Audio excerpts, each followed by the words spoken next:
What's going on, everybody? Welcome to another episode of 54 Yards Clips. Today I'm going to be discussing the NFC Wildcard preview for this weekend. It's been a great football season, a ton of good teams out there, but I want to dive into this list and kind of break it down for everyone who's going to be partaking in the football games this weekend and watching the football.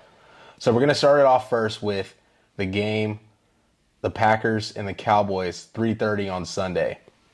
Now, there's a ton of storylines this weekend, right? You have the Cowboys playing some of their best football in a long time. You have the Packers, making the playoffs with Matt LaFleur and Jordan Love in their first year of, being together symbolically in Jordan Love's first year starting in the NFL.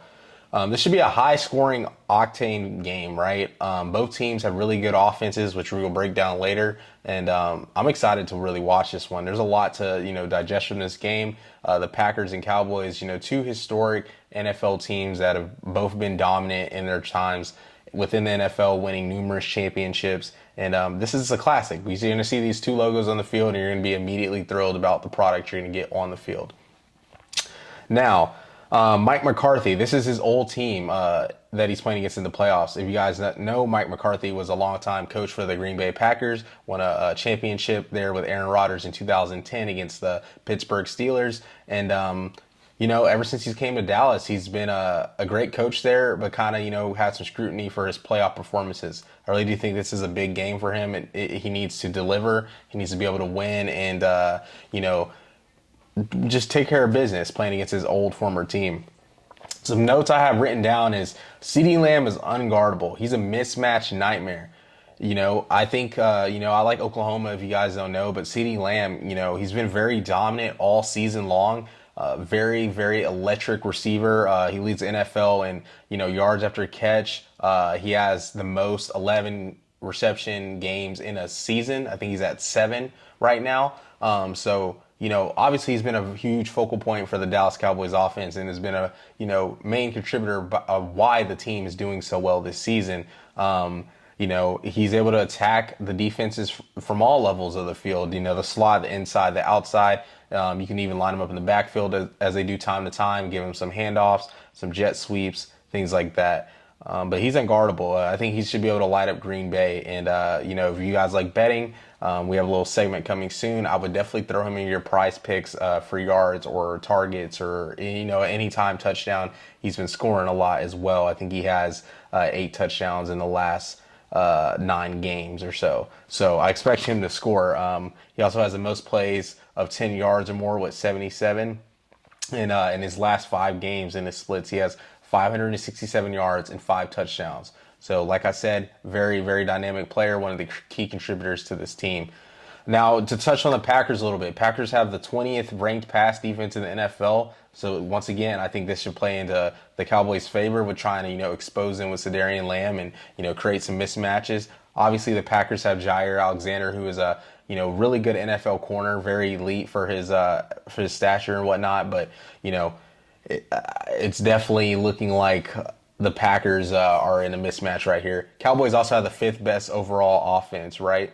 So, like I said, they should be able to do some things to the Packers as well. The Cowboys also have a 13th best pass defense as well. So they should be able to match up here with the Packers. Even though the Packers do have some weapons, I do think the Packers will move the ball some, but I don't think they'll have enough at the end of the day to, triumph for the Cowboys. Now, if you're a betting man or if you just want to be interested in the Packers, I have some key notes for them on some of their receivers.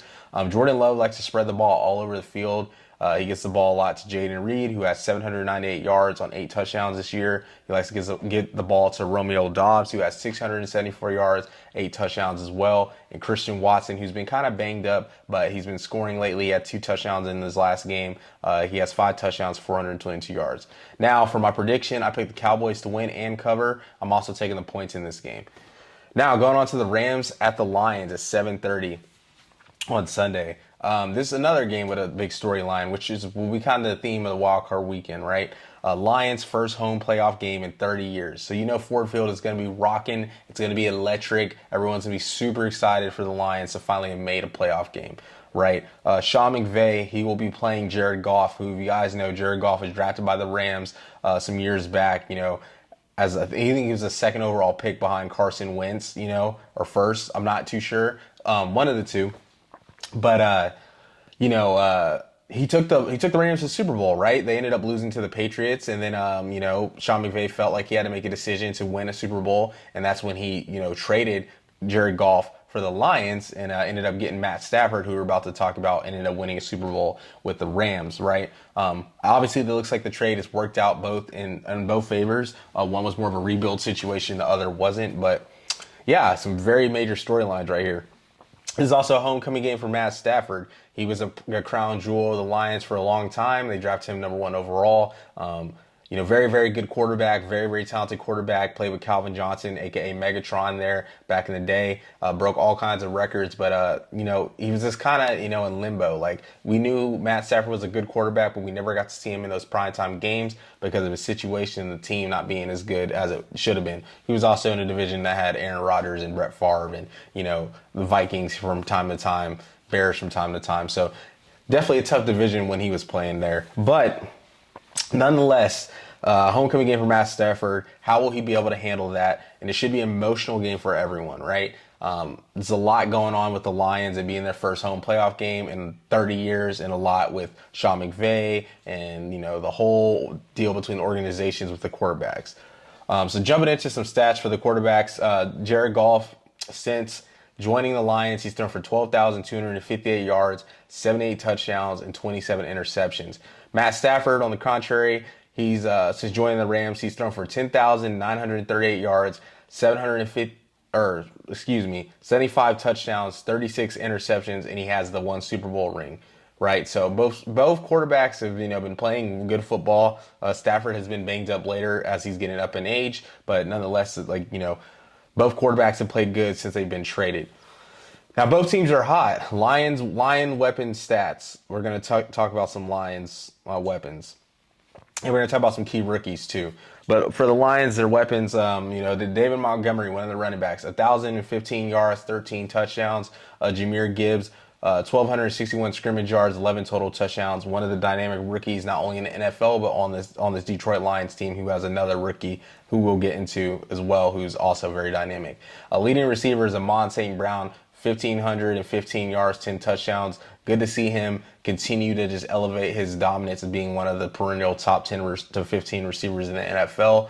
You also have Sam Laporta, 889 yards, 10 touchdowns, and this is also his rookie year. He's a tight end out of Iowa. We like to say they are tight end U with Kittle, Laporta, Noah Fant, Dallas Clark.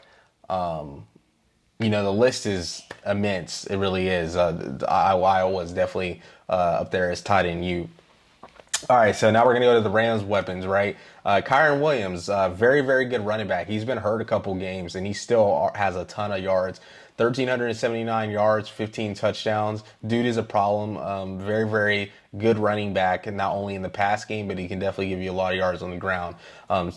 Cooper Kupp as well. Obviously, you guys know what Cooper Kupp did a couple years in the Rams Super Bowl run, winning that Triple Crown. But he's been kind of banged up this year. But since he's came back, 737 yards, 5 touchdowns. And, this is him getting hot at the right time. And this is a guy with a lot of playoff experience who will be deadly with this team and Sean McVay. We obviously know how Sean McVay is as an offensive coach and how he can, get players in position to perform. So super excited about that.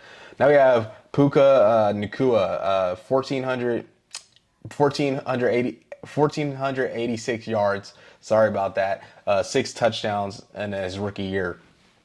Now, I think he kind of took on that role of Cooper Kupp with him being out for so long, so he was able to get a lot of targets and stuff. But he's looking like a perennial receiver right now for the Rams, and not only the Rams, but in the NFL. He has a ton of yards, very, very productive. He's also a dynamic rookie in this game. So this game should be a laser show. Fireworks. It'll be in a dome, right? So that plays into a factor with the points and the yards and whatnot. And I'm excited to see who comes out on this one.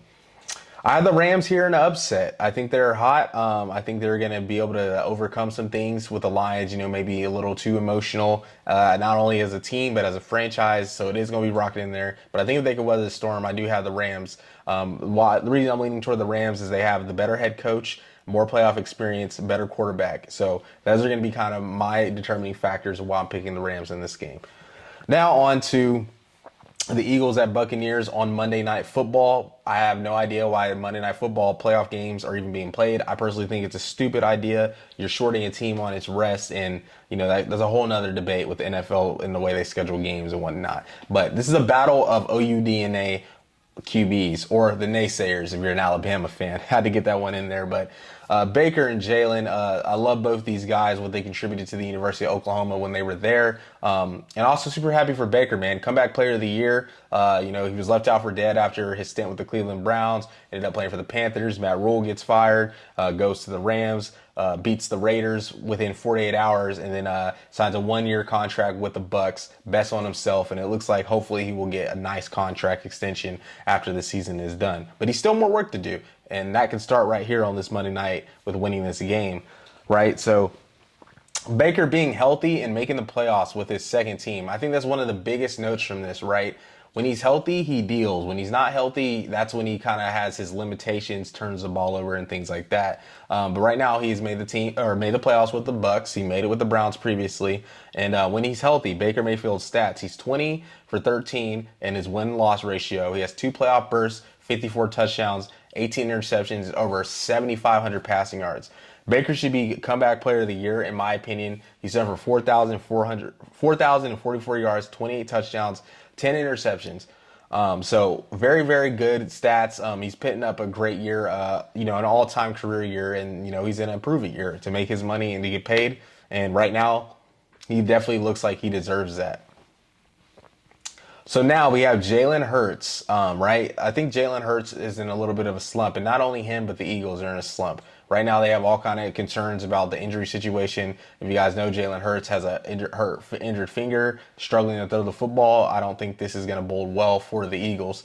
But right now, for Jalen Hurts, some key points to note off if you're a betting man, want to take the underdog is in Jalen Hurts' career versus Tampa, he's thrown 3 touchdowns and 5 interceptions. So it looks like he's prone to turn the ball over against them.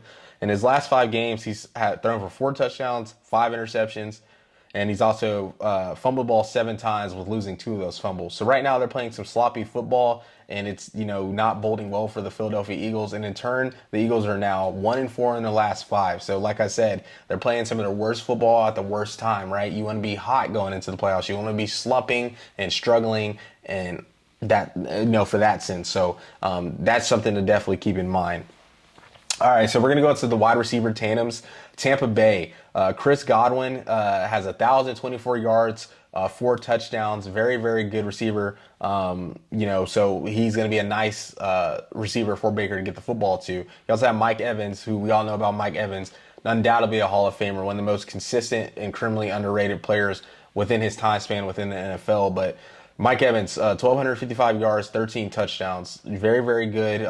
He's continuing to not only be Baker's primary wide receiver target, but someone that Baker can really get the football to and, elevate his play. And that's a guy he knows he can go to. And in a crunch time, Mike Evans will come down with the ball, all that, right? So you also got the Eagles with their wide receiver tandems. You got Devontae Smith, 1,066 yards, 7 touchdowns. A.J. Brown, 1,400 yards, 1,456 yards, 7 touchdowns. So 2 good receivers as well for Jalen to get the ball to. It's going to be the dynamic battle of 2 good wide receiver tandems, and I think it's going to really come down to the QB play and the execution. A huge loss right here. It says Swift might miss the game. Huge loss. I know early in the year these teams played, and Swift tore them up on the ground, but if the Eagles aren't able to run the football and if Jalen's struggling throwing the ball through the air, this could be a recipe for disaster for the Philadelphia Eagles.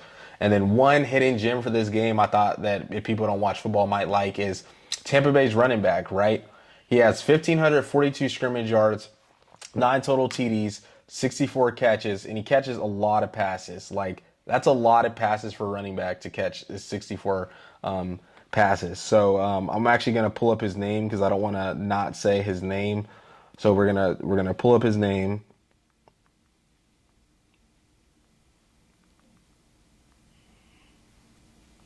All right, so his name is Rachaad White. Sorry about that. Rachaad White. So look out for him. You're a betting man. I would definitely throw him your slip, maybe total yards. Dude's very, very good. Very good. I mean, I've seen him play a lot because I watched Baker on Sunday Ticket, and he's solid. Can't say nothing bad about him. Right now, for this, to close this video off, I have Tampa Bay with the upset at home. I think the Eagles have been playing bad football, and I think this is going to continue into the game on Monday. And I just think, with them playing bad football, them being on the road, I think it doesn't bode well for them. I truly don't. So I got the Buccaneers here, money line Bucks.